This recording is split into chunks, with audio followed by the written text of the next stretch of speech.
Hello everyone, and welcome back to Dr. Hester Speaks, a Women of Integrity ministry channel. I'm so excited to be back with you this week. Welcome subscribers, and welcome to my new subscribers. Thank you for your support of this channel. If you haven't subscribed, please do so at the bottom of this video frame. And if you're visiting for the first time, please be sure to hit that like button and comment. When you hit the like button, you're telling YouTube that you're in support of this type of video across their platform. And it helps us to produce more content to support women. My name is Dr. Hester, and I'm a life coach, I'm an educator, I'm a conference speaker and an author, and this channel is dedicated to developing women of integrity for the glory of God, because we believe His word that says that He knew you and I before we were formed in our mother's womb. He knitted us together, our innermost parts, and He gave us a divine purpose, a divine passion, and a divine path. And He wants you to know the truth about your God-given identity. And our goal is to help you to facilitate your personal development in all of these areas. Today we're going to talk about being anchored, the legacy, and how to deal with the unexpected. I'm excited to share with you profound insights that will guide us on our journey and to uncover the beauty of being anchored in faith and the transformative power it brings into our lives. So join me as we explore the theme of being anchored and steadfast on our journey to fulfilling God's purpose for the kingdom of God. So find a comfortable spot and let's embark on this enlightening journey together.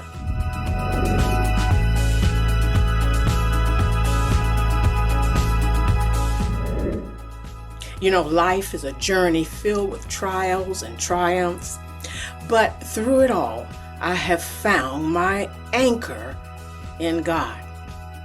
You know, being anchored means being rooted in faith, steadfastness, and trusting in God. Hebrews 6 puts it this way: we have this hope as an anchor for the soul, firm and secure. It enters the inner sanctuary behind the curtain. Our goal today is to discuss the importance of being rooted and grounded and anchored in God, His promises, and His love. So being anchored means finding strength, stability, and security in the unchanging nature of God amidst life's storms and challenges. So by staying connected to God through faith, prayer, and obedience, we can experience a deep sense of anchoring and stability in our spiritual journey.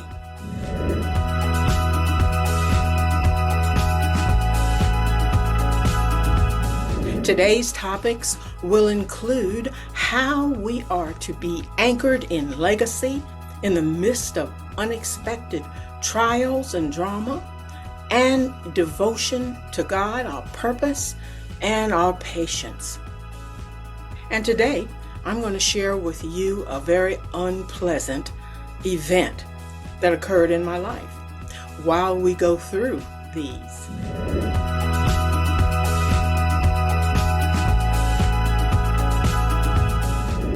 Anchored in establishing legacy. Women can leave a legacy of love, of faithfulness, of righteousness for those who come after her. Proverbs 13 says, a good person leaves an inheritance for their children's children, but a sinner's wealth is stored up for the righteous. By living a life of faith, obedience, and service to God, we can leave a legacy of love, faithfulness, and righteousness for those who come after us. Proverbs 13 says, a good person leaves an inheritance for their children's children, but the sinner's wealth is stored up for the righteous. An example of this is Sarah in Genesis. Sarah's faith in God's promise of a child in her old age resulted in the birth of Isaac, who became a key figure in the lineage leading to Jesus, leaving a legacy of faith. Another example is Priscilla in Acts, along with her husband, played a significant role in the early Christian church. They were known for their hospitality, for their teaching, and for mentoring of other believers, leaving a legacy of faith, wisdom, and service. They were known for their hospitality and teaching and mentoring of other believers, leaving a legacy of faith, wisdom, and service, and spreading wisdom and kindness in the Christian community. So now we're talking next generation. So it's understandable that when you start talking about legacy, and when you become serious about increasing the kingdom of heaven with next generation, you become a threat to Satan. So he's going to try to go deep in his arsenal to try to stop you, to penetrate your armor. So let's explore just how this can happen.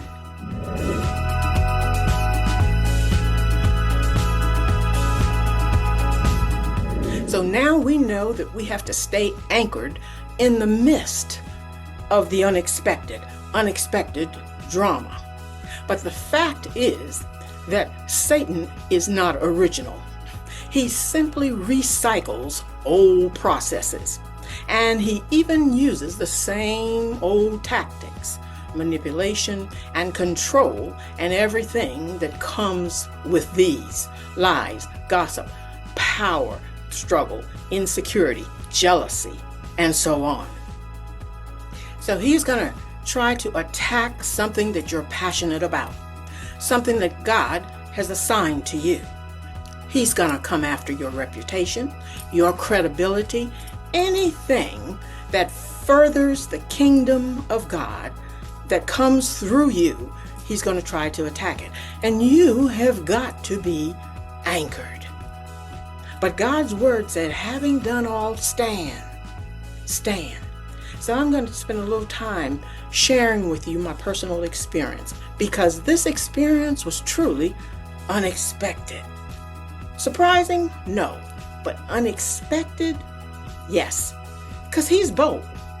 He's bold. And he wants to get you when your guard is down. And as I go through the scenario of this event, you will see my guard was down because I thought I was in a relatively safe environment with people that I considered supporters. And I want to share this because it is so relevant to being grounded in the midst of the unexpected drama, the unexpected trials. So with that being said, in this world where discrimination and bigotry exist, it's important to have effective strategies for addressing external bigotry when we encounter them. External bigotry can manifest in various forms, such as racism, sexism, and more. And these ugly situations can rear its ugly head either overtly or covertly.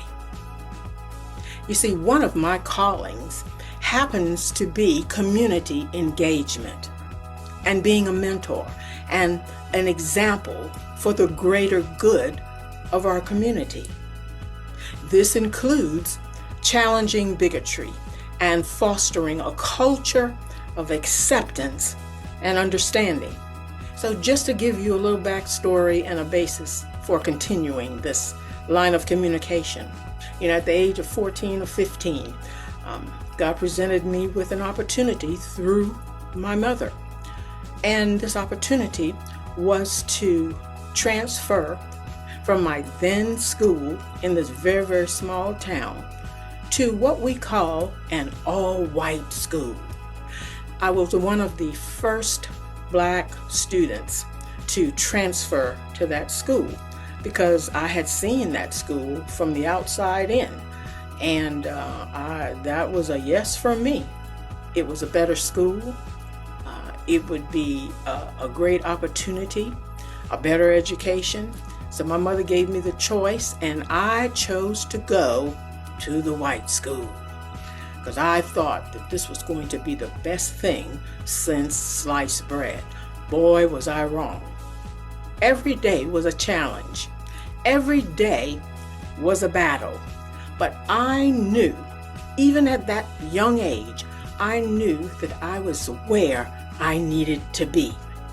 So during my 4 years in high school, because it would have been my first year in high school, and during my 4 years in high school, there was not one day where the N word wasn't launched toward me and to my fellow Black students, African American students. Not one day.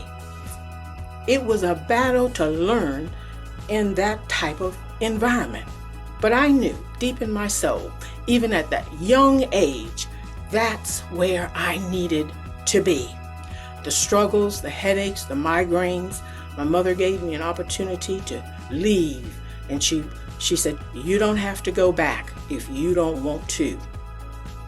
And when she said back, something in me broke because I knew that I wasn't supposed to go back. So 4 years of sheer struggle. The learning environment was nothing I ever imagined. It was horrific. But I graduated from that school. I had a deep sense, a knowing that I was where I was supposed to be.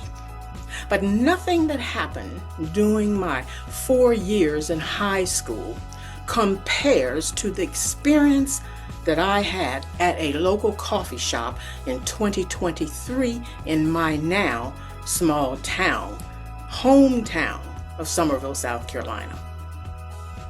So before I continue, for educational purposes, listen to this brief clip, summary of what happened to Dr. Rosario, because this was her wish, that her experience would also be educational. Dr. Carrie Rosario requested now former zoning commissioner Tony Collins address her by her doctoral title.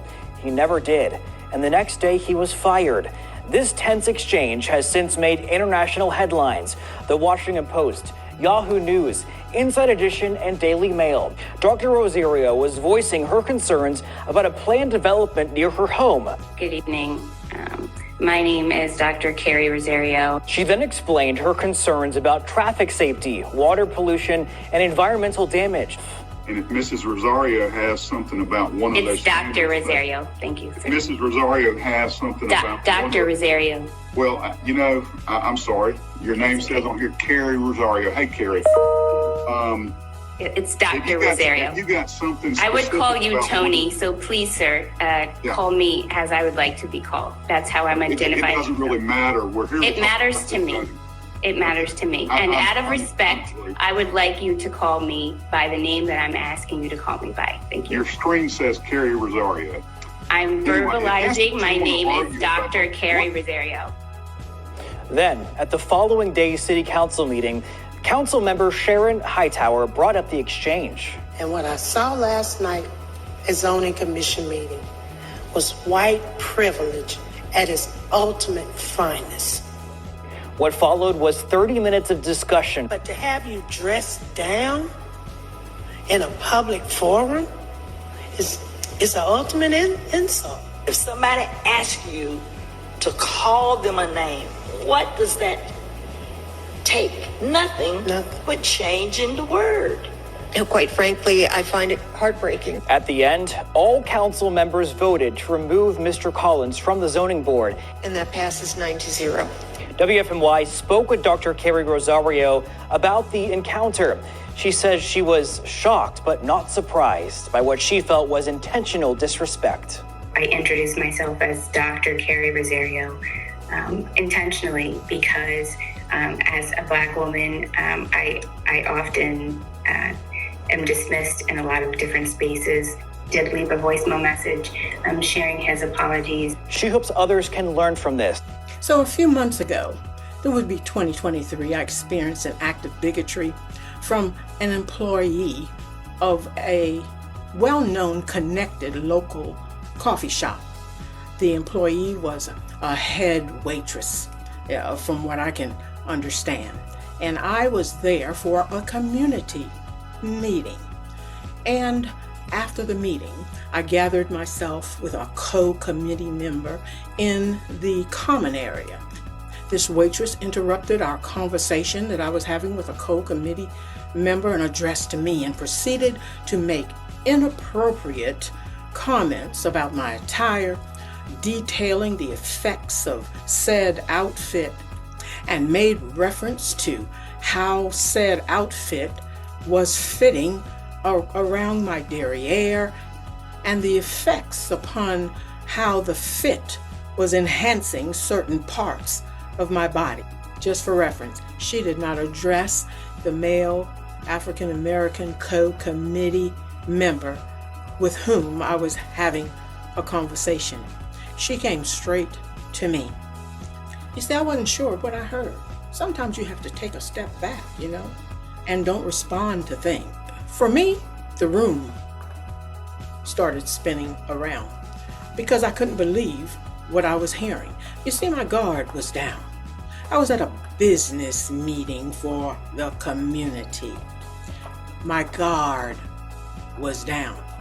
Not because of where I was, but because of the nature of the business and because there were others around. So no one said anything. We lost our thought, our communication. I suddenly forgot what I was communicating about. And she walked away and she turned around and addressed it again. And this time she said, "And that's what it's all about, right?" And walked away with a smile on her face. I was livid. I was livid. I was embarrassed for her. I was embarrassed for the restaurant. I was embarrassed for the gentleman that I was communicating with.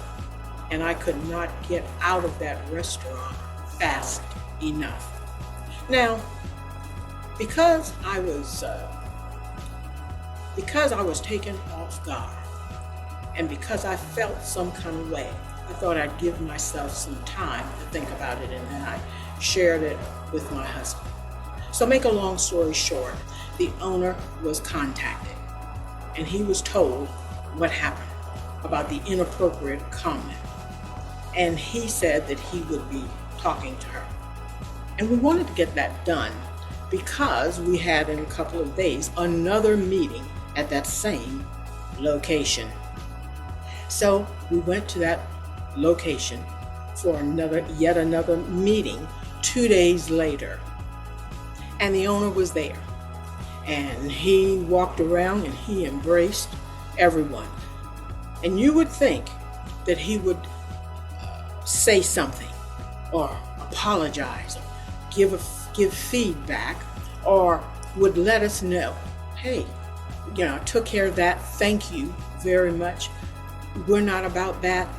He said nothing. This owner said nothing.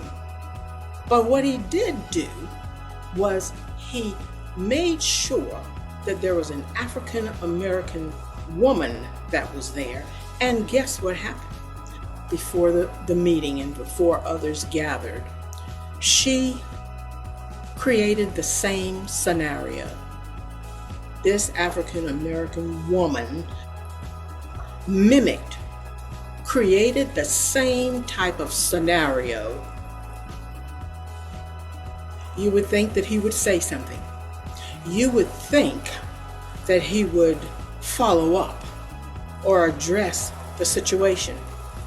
He did none of those things.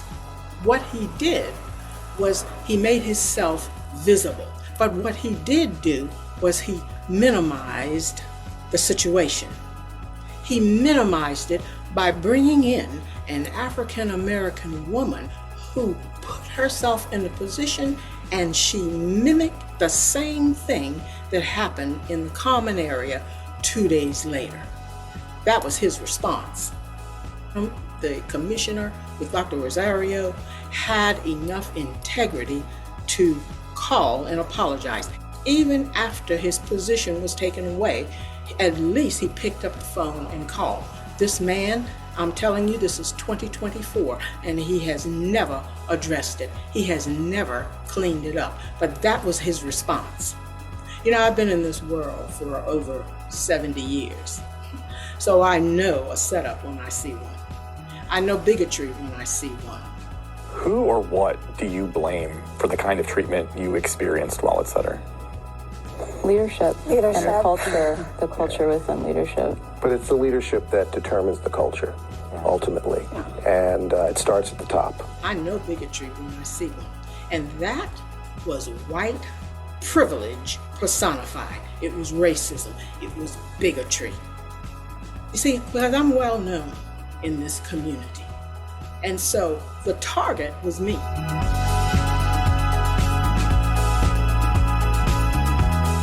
A couple years ago, I went to Africa, Ghana, West Africa. And it was the year of the return. And during that time, the leaders of Ghana and even the president issued an apology to African Americans for their participation in slavery. And I started thinking about that. And I said, that spirit, a spirit has to go somewhere. That spirit is alive and well in the New South today.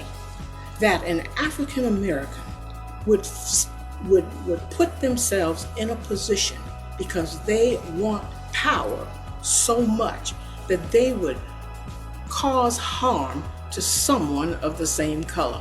We're living in a dangerous world when Black folks support Jim Crow behavior, Jim Crowish behavior. And that's what this young lady did. You see, because the new Jim Crow has puppets. The new Jim Crow has puppets. Yeah, I'll protect you. I'll give you a stage. They don't have to see my hand up your back. I'll give you a stage. And if you perform in this theater, I'll give you a larger stage. And that's what's happening in the South. It's a sad commentary. It's a sad commentary.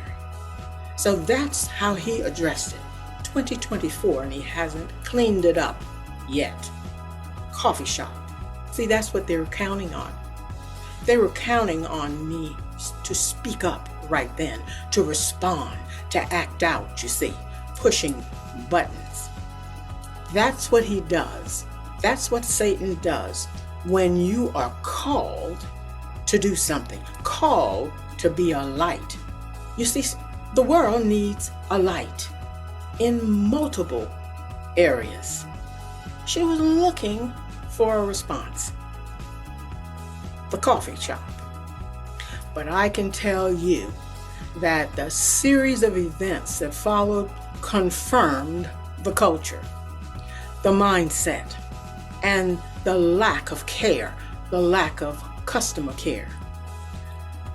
Listen to this clip from another scenario and another act of the same kind, and I'll come back. To work with, so-and-so thought like you were yelling, or they were scared of you. You're intimidated. You intimidated them. We're going to put you in this remediation class and learn how to speak to people, and all of that takes a toll on you. It was never about your care, but always they would find little things to escalate it to a completely different level. Similar to Dr. Davies, I was labeled a disruptive physician. Disruptive? Yeah. If I was complaining about something that happened, like unsterile instruments on the back table, matters is how people feel they've been treated and not what they say they're doing. Dr. Miller tells us while working as the only black surgeon at the Sutter Health campus in Novato, staff frequently called her by her first name, even though she says they always address the hospital's white male surgeons as doctor. She says the repeated discrimination she suffered while at Sutter is in part what inspired her to create Physician Just Equity, a nonprofit focused on providing support to doctors and med students experiencing racism inside their own hospitals and clinics. You know, Luke 12:48 says, "To much is given, much is required."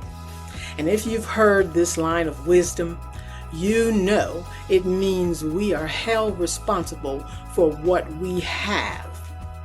So if we've been blessed with talents and wealth and knowledge, time and alike, it's expected that we benefit others.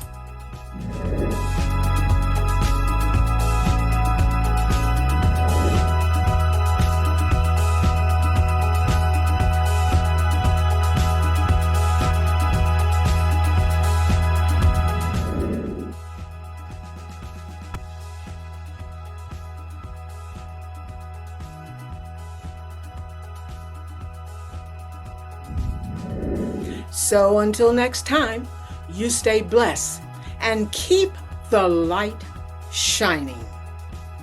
See you next week.